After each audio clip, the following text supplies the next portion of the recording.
Amén. Pero el primero que ustedes leen, el segundo versículo, dice así en la palabra de Dios. Del versículo, vamos a leer todo el capítulo, dice así: después me mostró un río limpio de agua de vida, resplandeciente como cristal, que salía del trono de Dios y del Cordero. En medio de la calle de la ciudad, y aún al otro lado del río, estaba el árbol de la vida que produce 12 frutos, dando cada mes su fruto, y las hojas del árbol eran para la sanidad de las naciones. No habrá más maldición. El trono de Dios y el Cordero estarán en ella, y sus siervos le servirán. Y verán su rostro, y su nombre estará en sus frentes. No habrá ahí más noche, no tienen necesidad de luz de lámpara, ni luz del sol, porque el Señor Dios los iluminará y reinarán por los siglos de los siglos. Y me dijo: estas palabras son fieles y verdaderas. Y el Señor, el Dios de los espíritus de los profetas, ha enviado su ángel para mostrar a su siervo las cosas que deben suceder pronto. He aquí, vengo pronto. Bienaventurado el que guarda las profecías de este libro. Yo, Juan, soy el que oyó estas cosas, y después que las hube oído y visto, me postré a adorar a los pies del ángel que me mostraba estas cosas.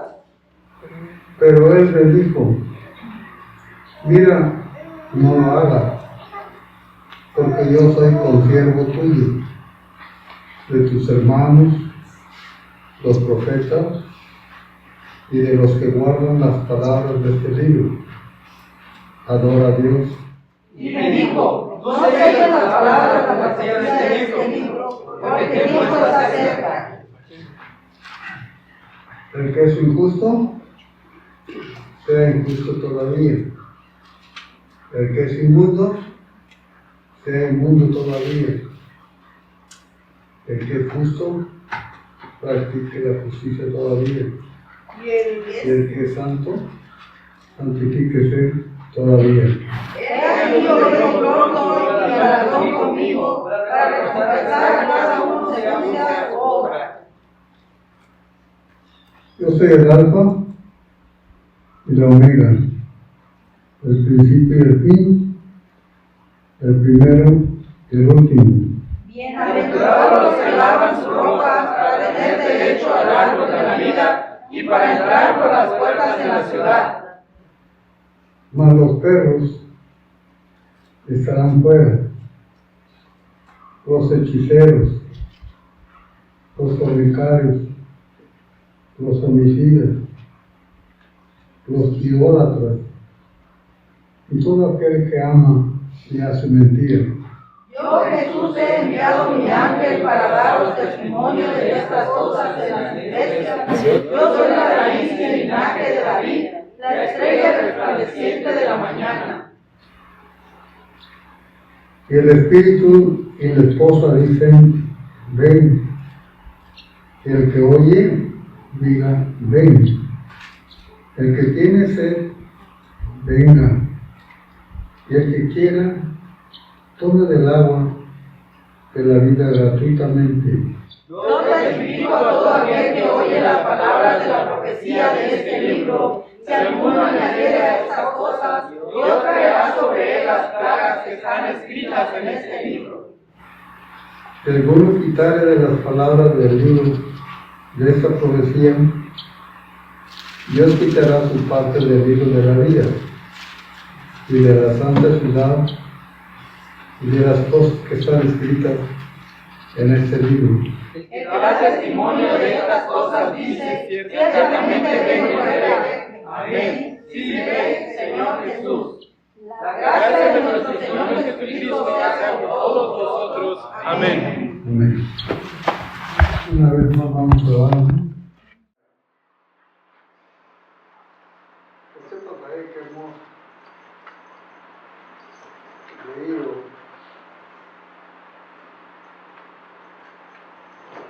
que es el último capítulo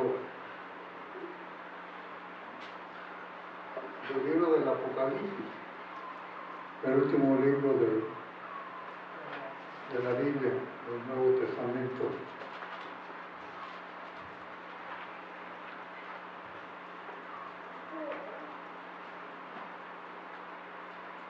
La primera parte de este pasaje que leímos nos presenta, amados hermanos, la ciudad donde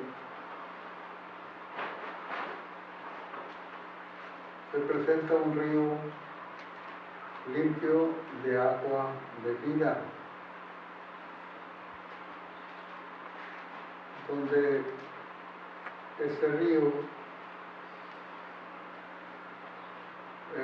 salía, dice, del trono de Dios y del Cordero.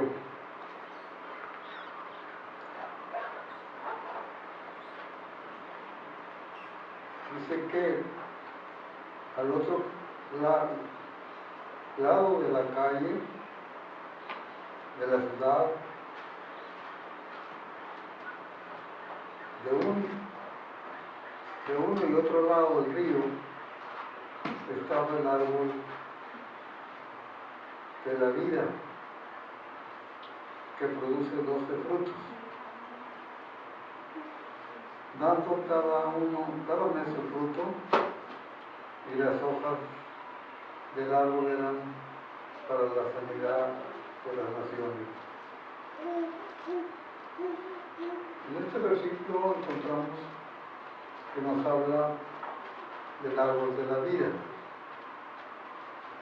que sus frutos son para alimentar las naciones y que las hojas son para curar las enfermedades de la gente. Demos cuenta, hermanos, démonos cuenta cómo lo que vemos ahora en nuestro tiempo lo veremos de manera mucho mejor, más maravilloso o maravillosa cuando eso suceda. Porque sabemos, hermanos, que las hojas de los árboles sí son medicinales. Y a veces no las usamos por pereza o por indiferencia. Pero si tomamos en cuenta, si nos fijamos bien, muchas de las hojas de los robles son medicinales. Y aquí, el llamado árbol de la vida, si ustedes se acuerdan, en el huerto del Edén, donde Dios puso a Adán, había un árbol que se llamaba el árbol de la vida.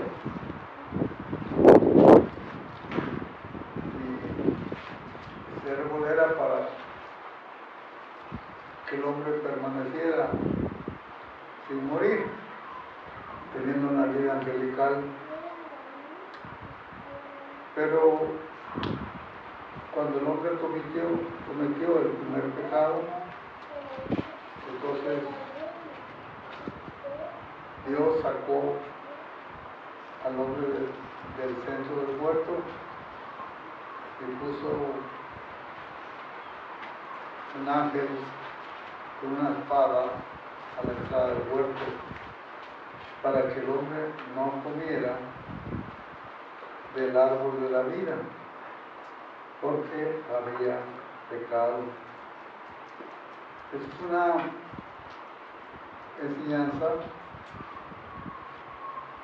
que debemos entender, comprenderlo. No lo sacó nada más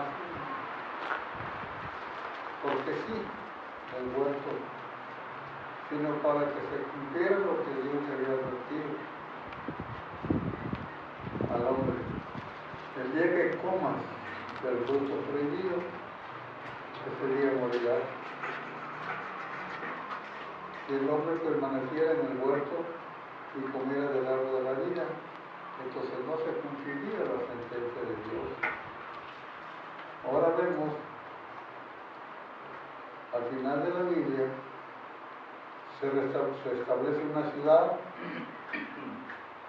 hay un río y hay un árbol que se llama el árbol de la vida. Y que produce frutos cada mes. Y las hojas de los árboles son para la sanidad de las naciones. Es decir, con eso se van a curar.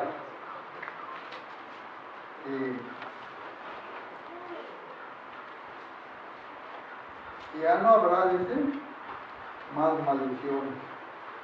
Es decir, estableciéndose esa ciudad y estando los hombres ya en la ciudad, ya no habrá castigo para el hombre, para la humanidad, por la razón de que ya no habrá más rebeldía, ya no habrá más pecado.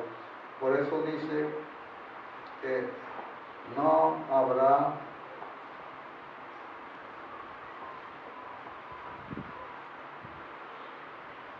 más maldición, y el trono de Dios y del Cordero estarán en ella, y sus siervos les servirán. Debemos saber, hermano, cuando Cristo venga, el centro de la capital del mundo va a ser la ciudad de Jerusalén, y desde ahí va a reinar el Señor Jesucristo, y las naciones irán a adorar al Señor en ese lugar. Eso lo enseña el profeta Zacarías, el profeta Isaías. Dice que no habrá ahí más noche, no tiene necesidad de luz de lámpara, ni de la luz del sol. No va a haber necesidad de estas cosas, porque la misma presencia de Dios iluminará el ambiente. Y lo hermoso de todo esto, hermanos, de esta presencia y de esta luz permanente de Dios con los hombres, una de las cosas hermosas es que esto será algo permanente y eterno, porque dice que reinarán por los siglos de los siglos. Cuando dice de los siglos, está diciendo eternamente, está diciendo para siempre, está diciendo que no tiene límite, que no hay un tiempo que esto se acabe, sino que continuará siempre. Esa es la eternidad, parte de la enseñanza de la eternidad que vivirán los salvos, reunidos alrededor del Señor Jesucristo. A causa de estas bendiciones que vemos aquí, hermano, a causa de eso,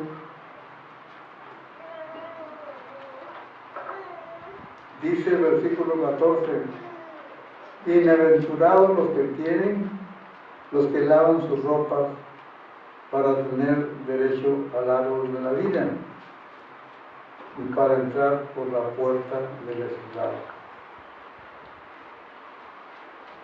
¿Cómo entienden esto que dice aquí, hermanos? Bienaventurados los que lavan sus ropas para tener derecho al árbol de la vida. Y quiero dar la oportunidad a cualquiera de ustedes que quiera dar su opinión o su comentario. ¿Cómo entienden esto que dice? Bienaventurados los que lavan su ropa para tener derecho al árbol de la vida. ¿Alguien que quiera expresar, decir algo, decir un comentario, por pequeño que sea, hermano? ¿Alguien? Los estoy escuchando.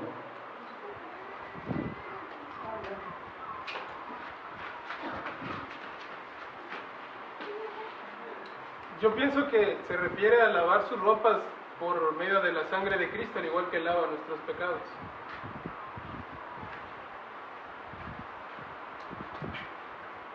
¿Alguien más, hermano?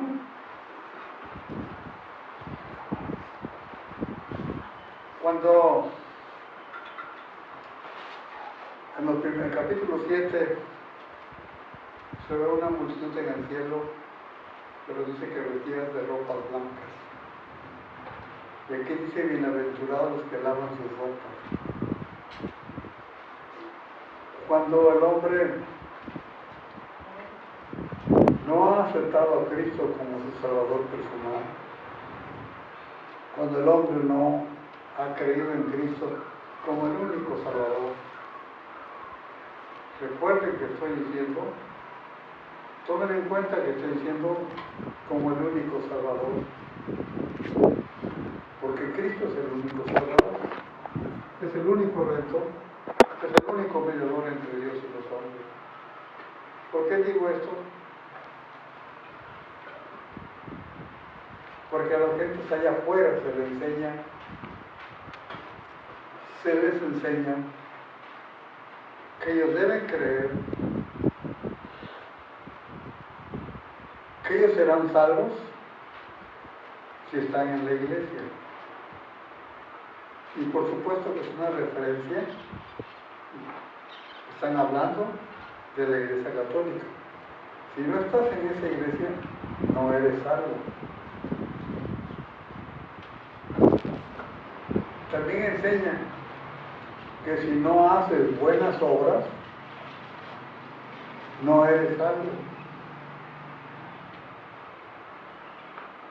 Pero la palabra de Dios nos enseña en Isaías,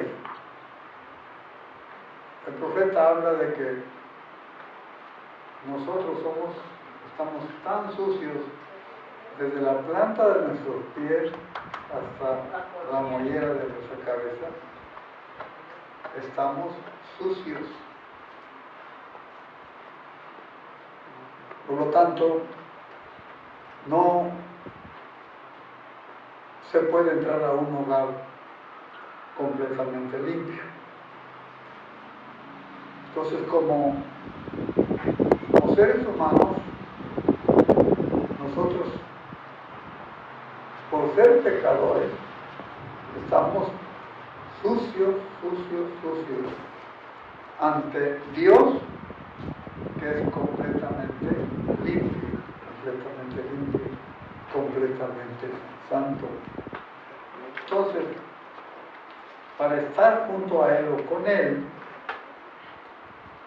tenemos que quitarnos esa suciedad que tenemos como hombres, como seres humanos. Entonces, nuestros pecados, nuestra incredulidad, nos hace ver sucios ante Dios.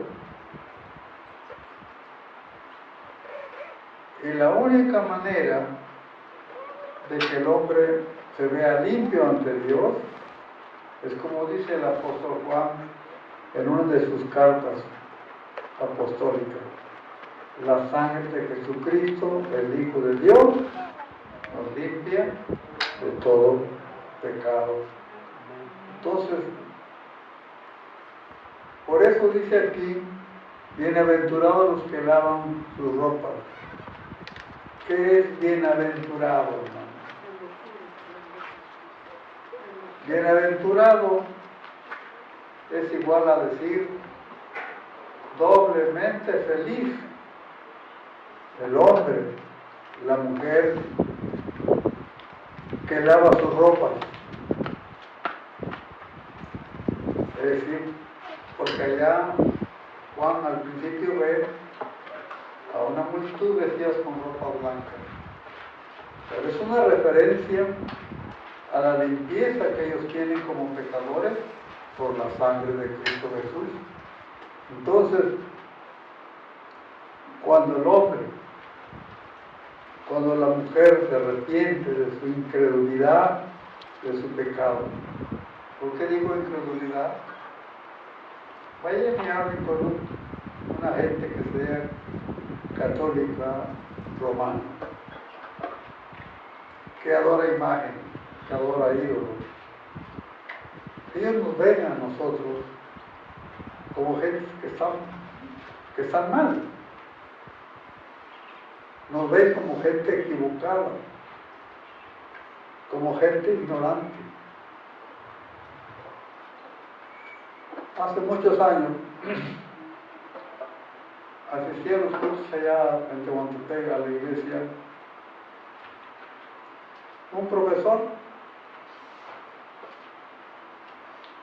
y cerca del templo, a la orilla de la callecita donde está el templo, hay una señora que su marido es profesor, y ellos conocían a este profesor que iba al culto. Y le dijeron un día a su esposa, ¿pero qué hace fulano ahí? Dice, ¿qué hace Rufo ahí? Dice, ¿qué cosa va a aprender? Dice que está ahí, es un pintor, es un ignorante. Dice, él es un pintor. ¿Qué sabe eso? Dice. Entonces la gente tiene de nosotros una idea equivocada. Esa persona me está calificando de ignorante, pero no por egoísmo, no por vanidad, no por orgullo, hermanos. Pero veamos, ¿quién es más ignorante? ¿Ella que nunca lee su Biblia? ¿O yo que a la edad de 8 años un día no jugué como lo hacía todos los días? Ese día no jugué canica, no jugué pelota, no fui al río a bañarme porque está cerca el río de casa, sino tomé el Nuevo Testamento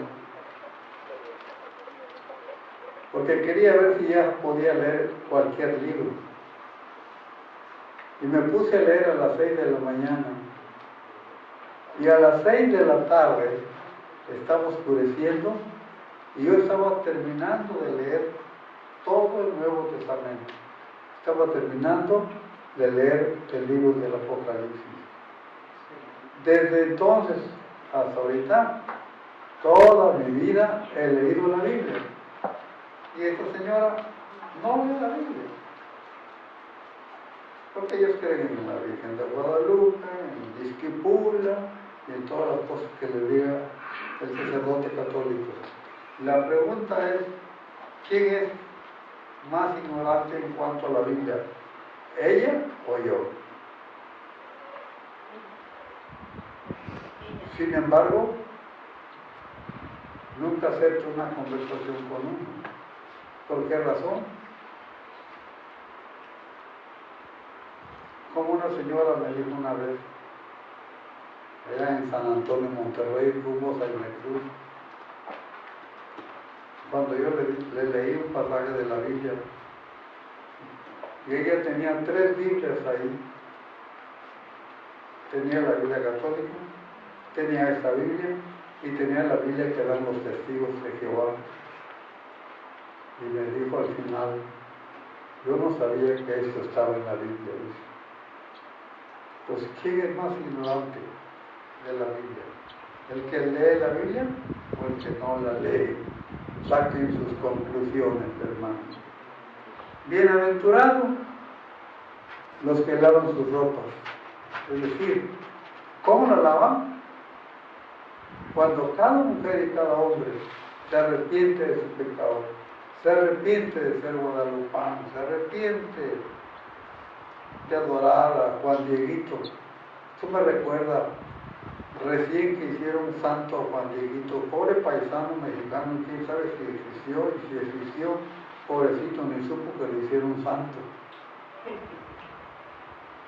Leía en el periódico una mujer que dijo, después de que hicieron santo a Juan Diego, dijo la mujer, le pedí un milagro y me lo hizo Juan Dieguito. Así que Juan Dieguito le hizo el milagro, porque le pidió a Juan Dieguito. ¿Cómo lavamos nuestra ropa? Aceptando a Cristo como el único Señor y Salvador. Por eso Juan en su carta dice, la sangre de Jesucristo, el Hijo de Dios, nos limpia de todo pecado.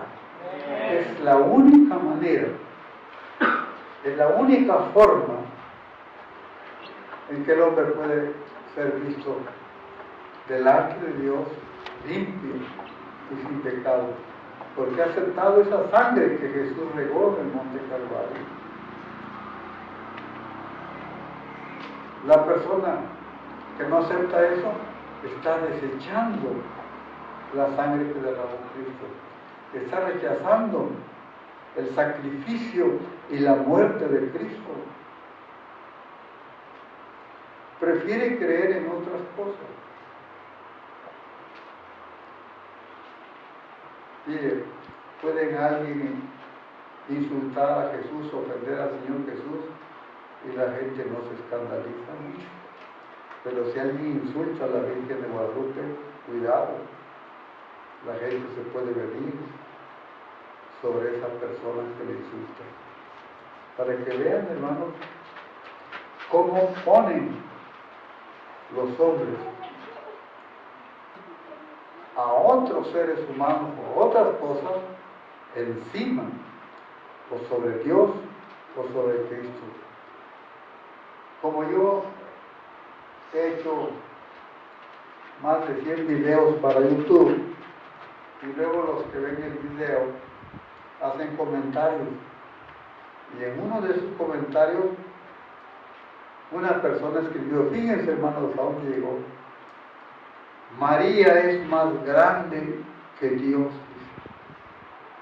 porque María es la madre de Dios. ¿Ustedes creen que eso sea correcto? María es la madre de Dios. Está en uno de los comentarios que hacen de uno de mis videos en YouTube, porque es la madre de Dios. Precisamente por eso hay tanta idolatría hacia la madre de Jesús. Y piensan que ella, por eso esa enseñanza de la Asunción de María. ¿Saben cuándo fue presentada y enseñada al mundo la Asunción de María? En 1950. El Papa dijo que María ascendió al cielo en cuerpo y alma. Eso no es cierto, hermano. La Biblia nos presenta a María y los discípulos en una reunión cuando ellos recibieron el Espíritu Santo. No más menciona la Biblia de María. Entonces, lo más seguro es que como todo ser humano, como todos los apóstoles, como todos los discípulos, llegó el tiempo, la ocasión en que María murió. Su cuerpo fue sepultado, pero su alma, su espíritu es la que asciende a las mansiones celestiales, esperando allá el día de la resurrección, cuando Dios juntará su cuerpo con su alma y su espíritu otra vez. Y lo mismo va a pasar contigo, conmigo, hermano. Cualquiera de nosotros que muera el día de mañana, su cuerpo irá a la sepultura, pero su alma, su espíritu, que es el que le da vida a la materia, al cuerpo. La carta a Santiago dice que el cuerpo sin el espíritu está muerto. Lo que hace que hablemos, que caminemos, que trabajemos, que estemos vivos en esta tierra, es el hálito de vida que Dios puso en la nariz del primer hombre. El alma, el espíritu. Y eso es lo que sale del cuerpo. Cuando el hombre muere, cuando el hombre cierra sus ojos y muere, el alma, el espíritu, si murió creyendo en Cristo Jesús, su alma va a las mansiones eternas, de acuerdo al Apocalipsis, va a descansar, esperando el día de la resurrección, en que Dios levantará su cuerpo en donde esté y como se encuentre, y lo va a volver a unir con su alma, con su espíritu. Eso es lo que pasa con todo ser humano, pero al hombre le han engañado. Le han dicho que María ascendió al cielo, el cuerpo y alma. Eso no lo enseña la Biblia. Es una enseñanza de hace 75 años, hermano. Yo me di cuenta cuando se dictaminó la asunción de María, porque ya había periódico, ya había radio en ese tiempo. Y yo que ya conocía la palabra de Dios, que ya leía la palabra de Dios, que ya predicaba la palabra de Dios, que ya enseñaba de la palabra de Dios, pues dije, ¿cómo engañan al ser humano? Es por eso, hermanos, que Jesús le dijo a los discípulos, escudriñad las Escrituras, porque en ellas os parece que tenéis la vida eterna, y ellas dan testimonio de mí. No dijo dan testimonio de Pablo, de Pedro, del primer papa, no dijo de María, mi madre, no. Ellas, las Escrituras, la Biblia, dan testimonio de mí. Porque el personaje importante y central de la Biblia es el Señor Jesucristo. Y el mensaje central de la Biblia, el tema central de la Biblia, es la salvación del pecador. Ciertamente que hay muchas enseñanzas de la Biblia, muchos temas, muchos mensajes. Hay mensajes para el hijo, hay mensajes para el padre, para la madre, hay mensajes para la familia, hay mensajes para los gobernantes, para el pueblo, hay mensajes para todos. En la Biblia encontramos hablar de las estrellas. ¿Cómo se llama ese aspecto, esa ciencia? La astronomía. En la Biblia se habla de la astronomía. Se habla de hidrología, del agua, ¿no? ¿Es hidrología tú, Manuel? Sí, ¿verdad? Se habla de todos los temas, hermano. Pero el tema importante,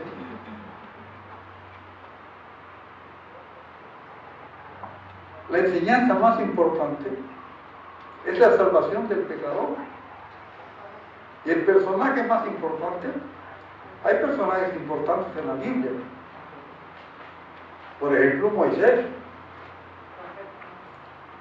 es el profeta más grande para los judíos, para los israelitas, del pueblo, que son del pueblo donde viene el Señor Jesús.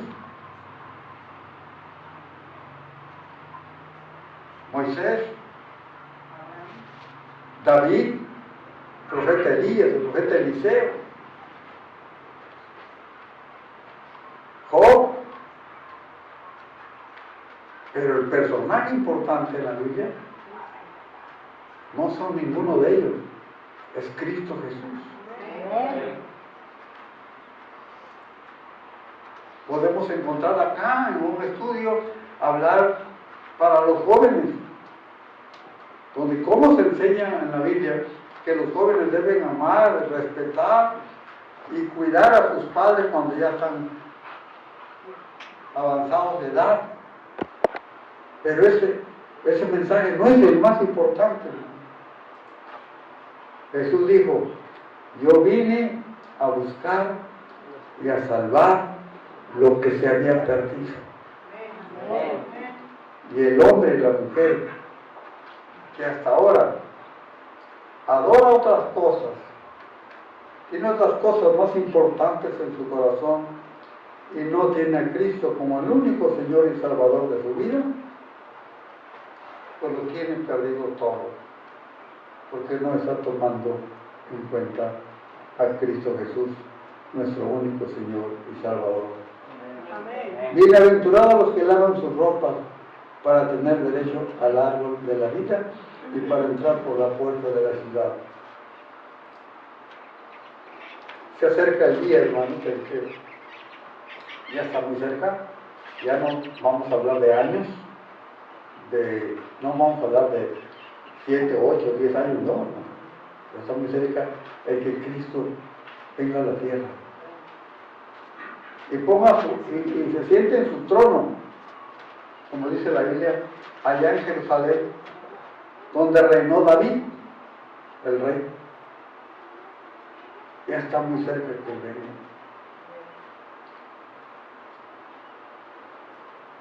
Desde ahí dice, las naciones irán a adorar al rey. ¿Qué va a hacer de ti? ¿Qué va a pasar contigo? Jesús le dijo a los discípulos, a los judíos, perdón, los que siempre andaban discutiendo con él, los que siempre le perseguían y le querían matar, les dijo, cuando vean a Abraham y a los profetas sentados a la mesa en mi reino, dice, y que ustedes no estén ahí, entonces será, dice, el lloro y el crujir de dientes. Cuando vean que ellos están fuera, los propios judíos que desechan a Cristo van a estar fuera.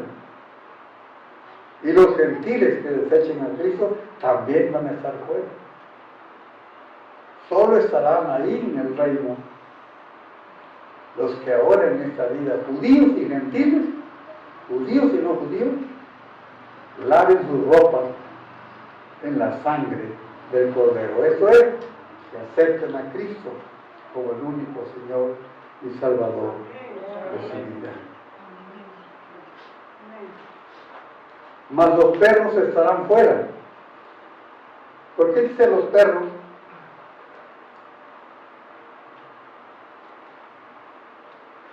Perdón, hermano, lo que pasa es que se me seca la boca.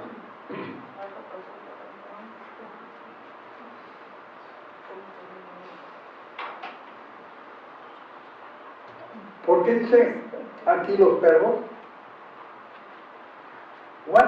Juan que escribe este libro, él era judío también. Él está usando el lenguaje judío y está usando o tomando en cuenta el comportamiento, la costumbre que tenían los judíos. Los judíos, en el tiempo de Cristo, yo creo que hasta ahora, ellos no entran a la casa de un gentil, de uno que no es judío, porque se van a contaminar espiritualmente.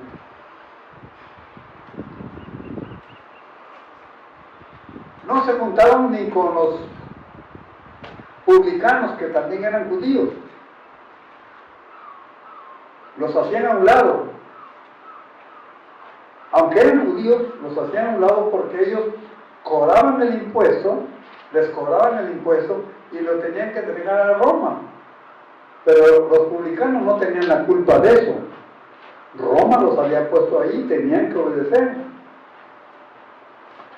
Pero por cobrar ellos los impuestos y entregarlos a los judíos, ellos, los judíos, consideraban traidores a los publicanos y los rechazaban. No se juntaban con ellos. Y especialmente a los fariseos, los maestros judíos, todo aquel que no era judío según la sangre 100% era desechado, era considerado como un perro. Si ustedes recuerdan, cuando una mujer, dice, creo que era Sirofenicia, estaba enferma, fue a Jesús para recibir un milagro, porque estaba enferma, creo ella. Su hija, ¿verdad? Sí. Y entonces,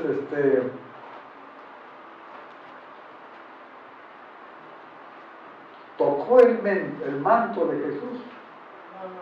Él dijo Jesús, estaba en la mesa. Y entonces, Jesús dijo, ¿quién me ha tocado? No es que ella no es que él no supiera. Los discípulos le dijeron, Señor, que no sé cuánta gente hay, ¿cómo preguntas? ¿Por qué? Porque él sintió que de él salió poder para sanar la enfermedad que la mujer buscaba. Y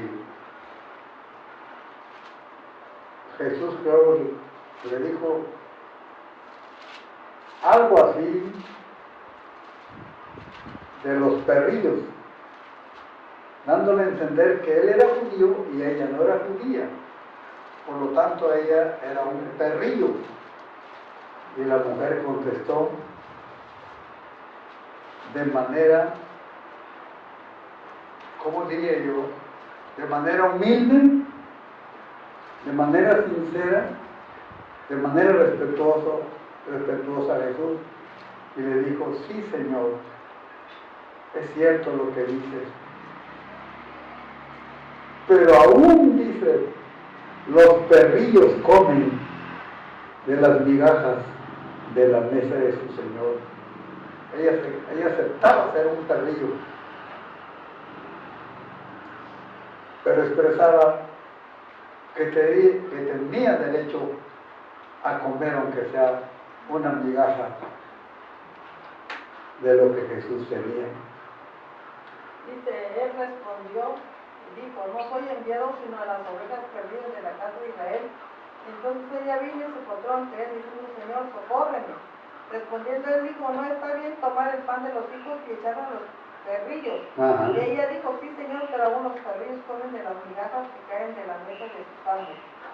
Respondiendo Jesús dijo, oh mujer, grande es tu fe, hágase contigo como quieras, y su hija fue sanada desde aquella hora. Amén. No es que Jesús no quisiera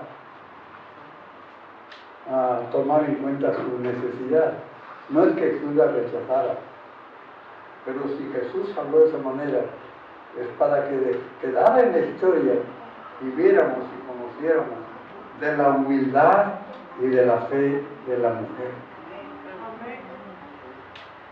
Fe y humildad que cada uno de nosotros debe tener ante la presencia de nuestro Señor Jesucristo. De nuestro Señor Jesucristo. lean toda la Biblia y van a encontrar, o más bien no van a encontrar, que estas cosas que se realizan con Jesús se realizan con los hombres. En este libro vamos a ver más adelante algo que nos va a enseñar. Mas los perros estarán fuera, los hechiceros, los perros, es decir, los incrédulos, los hechiceros, los que practican la hechicería, y también los que consultan con los hechiceros. Hace muchos años yo trabajaba en una empresa de pipas allá en Santa Cruz, esas que cargan gasolina, y platicando con el gerente, un joven del norte, yo le estaba hablando en su oficina porque le fui a cobrar dinero por unos trabajos que le había hecho a la empresa, y le aproveché la oportunidad para empezar a hablar del Evangelio, y me contesta él admirado: mira nada más, cuando yo era joven, cuando yo era niño, pequeño, dice, yo asistía a un culto, me dijo, pero hace muchos años que nadie me habla del Evangelio, me dijo, sino hasta ahora que tú me estás hablando. Y entonces le dije, si me permites, si concedes, me gustaría visitarte en tu hogar. Sí, ¿cómo no? Me dijo. Y fui a su hogar.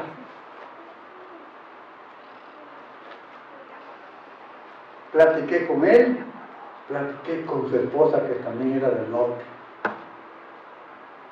Apenas tenían creo, dos niñitos tenían. Y después de platicarle yo el Evangelio a la mamá, de hablarle de Cristo, me hizo una pregunta. Me dijo, oiga, quiero preguntarle algo. ¿Cómo no?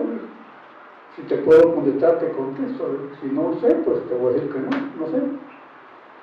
¿Por qué dice?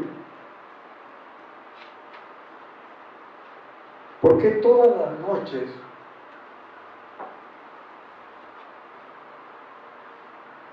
mi hijita, como a las 11, 12 de la noche, 1 de la mañana, abre los ojos aterrorizada y como que ve algo, no sé qué le pasa a mi hija, dice, todas las noches, 11, 12, 1 de la mañana, dice, una pequeñita, abre los ojos, pero como yo ya, gracias a Dios, que de estas cosas Dios me dio muchísimas experiencias. Entonces yo le pregunté y le dije, dime, ¿ustedes van con los adivinos? No. ¿Ustedes juegan a las cartas? No, me dijo. ¿Ustedes van con las curanderas a que les rameen, a que les pasen huevo en la espalda y les echen anisado y les soplen? Tampoco, me dijo. Qué raro, le dije. ¿Por qué pasa? Entonces, ¿por qué? Algo está pasando. Por algo está pasando esto con tu niña, me dijo. Ah, me dijo, ya me acuerdo, dice. Mi suegra, me dijo. Cuéntame, le dije.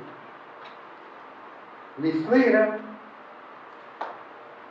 hubo un tiempo, dice, en que sintió muchas ganas, porque siempre veía gente enferma, criaturas enfermas, y sintió muchas ganas de hacer algo para poder curar a los enfermos.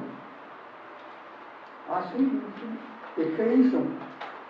Pues le escribió a los Rosacruces, me dijo. Ah, sí. Y le contestaron, sí, le contestaron los Rosacruces. Es una secta ocultista, los Rosacruces, hermano. Para que me entiendan, es una secta, un grupo que adora a Satanás. ¿Y qué pasó? Pues yo no sé, dice, porque ella mi suegra no siguió, dice. No sé por qué ella no siguió. Ah, ya no siguió, no. Entonces por eso está pasando eso con tu hijo. Por lo que hizo tu suegra. Entonces le dije, pero no te preocupes, le dije, va a quedar bien tu hija. Tomé la niña, oré por la criaturita y ya me retiré. Regresé a los 15 días con una muchachita miembro de la iglesia donde yo estaba entonces, la iglesia del barrio de Lieza. Y llegué y le pregunté, después de saludarla y todo, le dije, ¿cómo sigue tu niña? No, pues ya está bien, ya no le pasa nada, ya no. Ah, qué bueno. Ya no le pasa nada a ella, dice, pero pasa otra cosa, dice. Ahora, dice, todas las noches, a medianoche, a las 2 de la mañana, ahí afuera de la casa, llora una niña. Ah, es por lo mismo, es por lo mismo. Son los demonios que están trabajando. Y vamos a orar para que eso se acabe, ¿vale? Una vez. Miren, hermano, esa mujer joven, porque era joven, el gerente también, su marido era joven, vivía en la colonia petrolera. Pues fue al culto, al barrio de Lieza, donde yo estaba como pastor, hermano, imagínate. Fue al culto una vez. Por eso es importante, hermano, que oremos. Ya les tuve que explicar que rompieron toda comunicación, que no leyeran libros de esta clase, que no busquen a esas gentes, porque por eso suceden estas cosas. Los hechiceros, los que practican y los que los consultan, están en la misma situación. Los homicidas, ¿ya saben quiénes son los homicidas, hermano? ¿Sí saben? Sí. Bueno, los homicidas, los idólatras. ¿Quiénes son los idólatras? Los que adoran el aire. Los que adoran ídolos. La gente le llama santos. Esto me recuerda un momento muy especial, hermano. ¿Les cuento? Sí. ¿O no se los cuento? Díganme. Sí.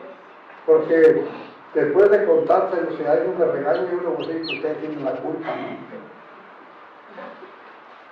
Recuerdo cuando empezamos a dar cultos en casa de la hermana Rosa María y en Jala.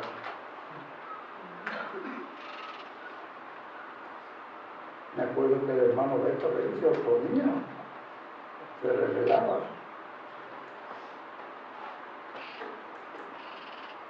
No aceptaba, ¿no?, el evangelio. Pero cuánto gusto me dio cuando un día ya salió.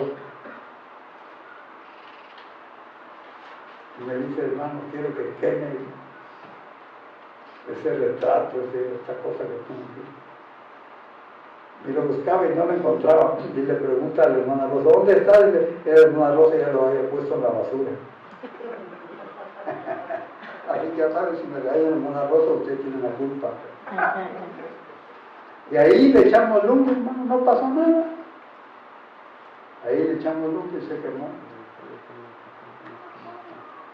Pero hay una ocasión que cuando hicimos algo parecido, la mujer que autorizó que se quemaran sus imágenes, sus ídolos, había puros hermanos de la iglesia ahí, de la iglesia donde estamos, en Tehuantepec. Estaban con ella. Y él ordenó que quemaran todas sus imágenes, lo amontonaron ahí. Cuando le echaron lumbre a las imágenes, ella se botó al suelo y caminaba hacía como culebra.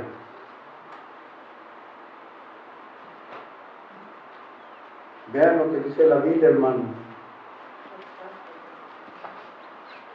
Los hechiceros, los fornicarios, los homicidas, los idólatras, todo aquel que tiene una figura y se hinca ante ella, le hace oraciones, le hace rezo, es un idólatra. ¿Por qué? Porque está adorando un ídolo. Está haciendo un dios de esa figura. Todo aquel que ama y hace mentira. Yo, Jesús, he enviado mi ángel para daros testimonio de estas cosas en las iglesias. Soy la raíz y el linaje de David, la estrella resplandeciente de la mañana. Fíjense, se dice a Jesús el hijo de David, pero aquí dice que él es la raíz. Y él está diciendo aquí que David desciende de él. Yo soy la raíz y el linaje de David. Dense cuenta, hermano. Que él está sobre todo ser humano. Ahora, ya vamos a terminar. ¿Ya se cansaron? Porque yo también ya me cansé, hermano. ¿Ya se cansaron? Para que yo corte acá.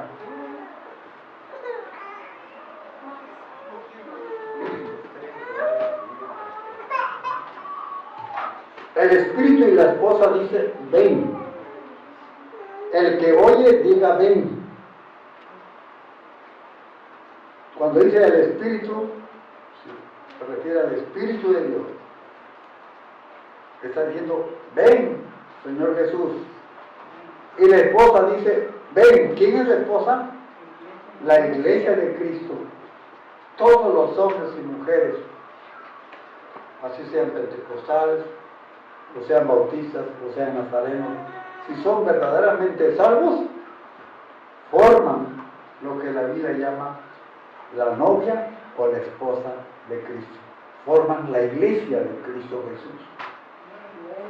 El espíritu y la esposa dice, ven. El que oye, cada uno de nosotros también diga, ven. Eso quiere decir que debemos anhelar que el Señor venga. Es lo mejor que nos puede suceder, que Cristo venga. Y Cristo ya viene, hermano. Ya está cerca, hermano. Amén. No piensen en que faltan 20, 25 años, 30, no, hermano. Cuando yo era muy joven y algún pastor hablaba de esto, decía, no, ¿cuándo? Falta todavía. De aquí a 50, 60, 80 años, ¿cuándo? Pues ya no digo eso, hermano. Pero eso lo decía y lo pensaba cuando yo tenía 15, 16, 18 años. Hoy tengo 86 años.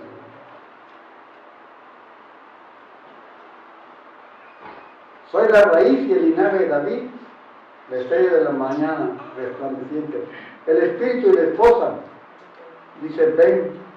El que oye, cada uno de ustedes, diga, ven. Y el que tiene sed, es decir, el que anhela, el que le gusta la palabra de Dios.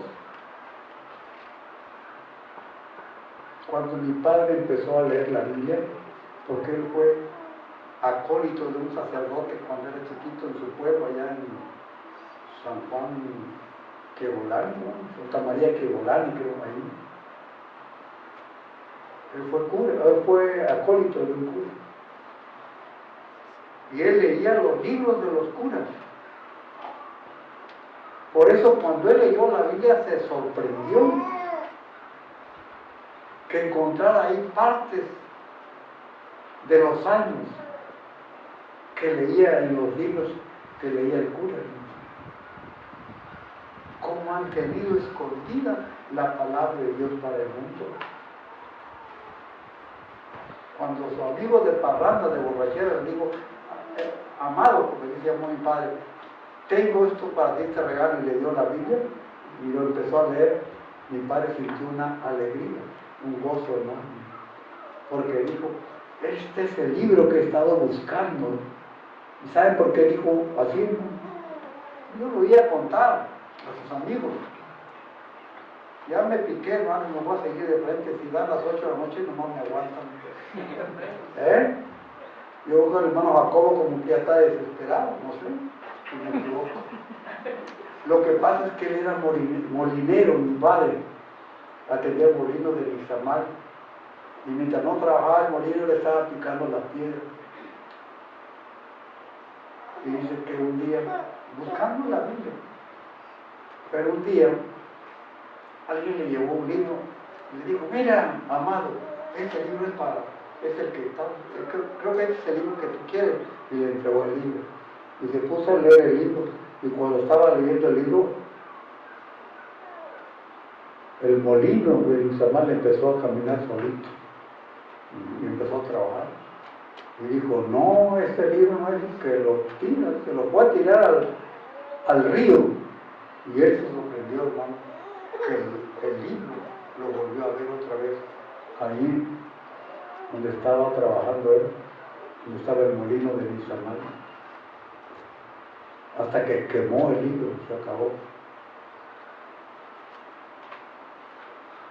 Por eso cuando le dieron la Biblia, él se puso muy contento. El que quiera, tome del agua de la vida gratuitamente.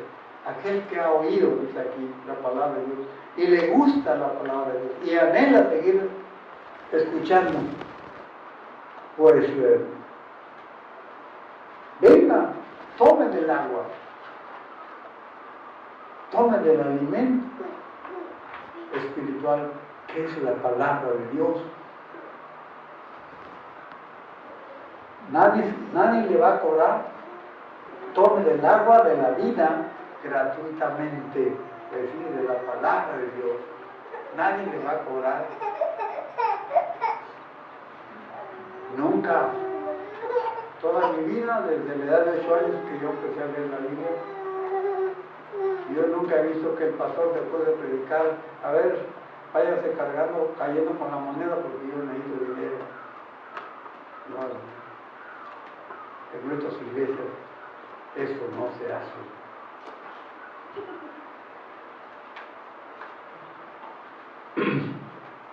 Yo testifico a todo aquel que oye las palabras de la profecía de este libro. Si alguno añadiere esas cosas, Dios traerá sobre él las plagas que están escritas en este libro. Dios lo va a castigar. Si alguien le añade. ¿Saben qué es añadir?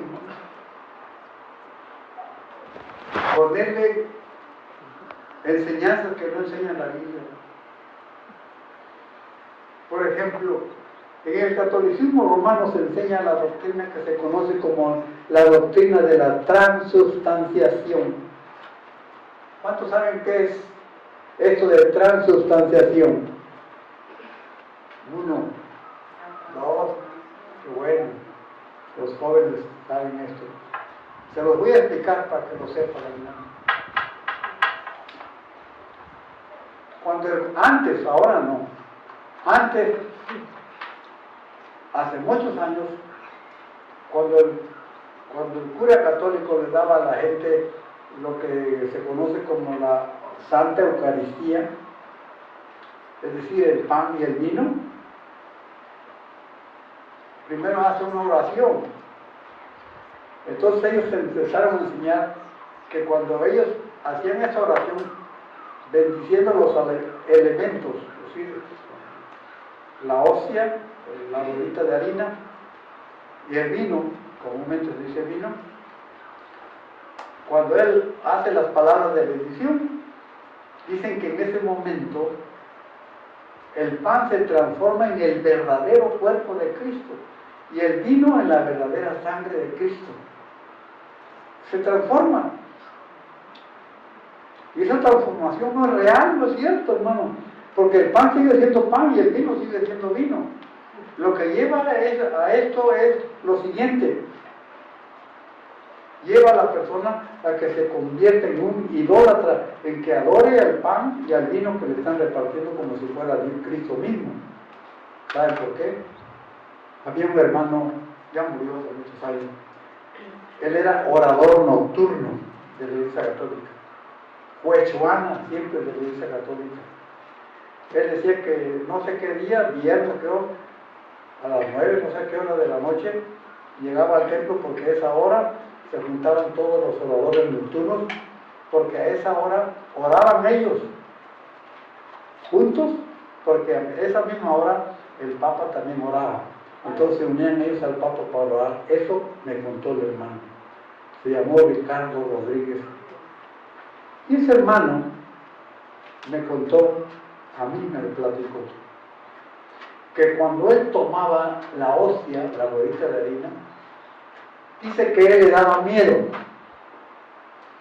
Le daba miedo que se cayera un pedacito de la hostia, un granito de la harina en el piso.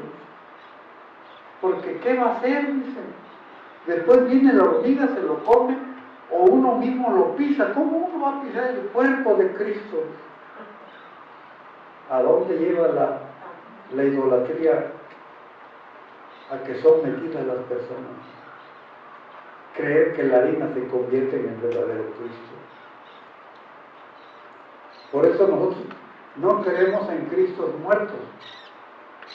Cuando yo era niño, mi padre todavía no conocía el Evangelio, y una vez nos llevó, creo que era en Semana Santa, ahí en el templo católico de San Sebastián, junto al templo de nosotros, cerca. Y veía que toda la gente estaba llena de gente a la calle. Yo recuerdo que era un niño. Yo y mi hermano, el otro, que está en San Cruz, mi papá nos llevaba de la mano. Y toda la gente pasaba donde estaba un nicho grande. Y adentro estaba un Cristo pues muerto, ¿no? De madera. Toda la gente pasaba y ponía la mano así. O sea que besaba al Cristo muerto. Nosotros pasamos, yo era un niño inocente. Le di la vuelta, dimos la vuelta y yo recuerdo todo muy bien. La palabra de Dios nos enseña que adoremos a un Cristo vivo. El Cristo que murió, resucitó. Y el Cristo que resucitó, ascendió a los cielos. Y un día va a regresar y está cerca el día de su regreso. ¿Cómo es que la gente puede adorar a Cristos muertos entonces, hermano?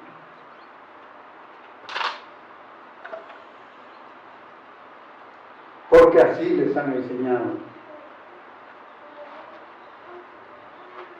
Yo te testifico a todo aquel que oye las palabras de la profecía de este libro.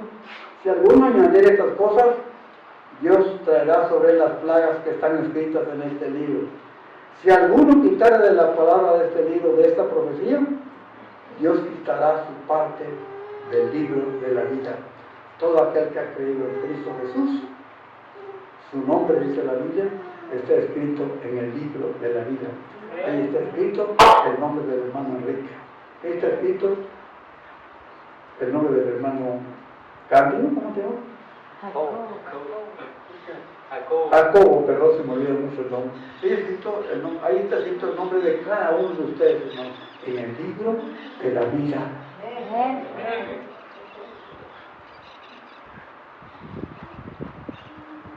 Y no debemos quitar nada, ni añadirle nada. El que da testimonio de esas cosas dice ciertamente vengo en breve. Amén. Sí, ven Señor Jesús. Esta debe ser ahora nuestro deseo todos los días, hermano. Ven Señor Jesús. Porque ahora, esto lo escribió Juan hace 2000 años en la isla. Lo oyó, lo recibió cuando estaba en la isla de Patmos. Después lo escribió cuando ya fue sacado de la isla y llevado a la ciudad de Éfeso. al continente. Eso fue hace 2000 años. Hoy, hermanos, estamos a 2000 años después, cuando ya el Señor ya está próximo a llegar, a regresar a la tierra. Cuando Él se fue, los discípulos lo estaban mirando como lo levantó una nube. Y unos ángeles se acercaron a los discípulos y le dijeron: varones galileos, ¿qué estáis mirando? Este Jesús que veis subir en las nubes, así como lo veis venir, así vendrá con poder y gloria. Que Dios les bendiga, hermanos.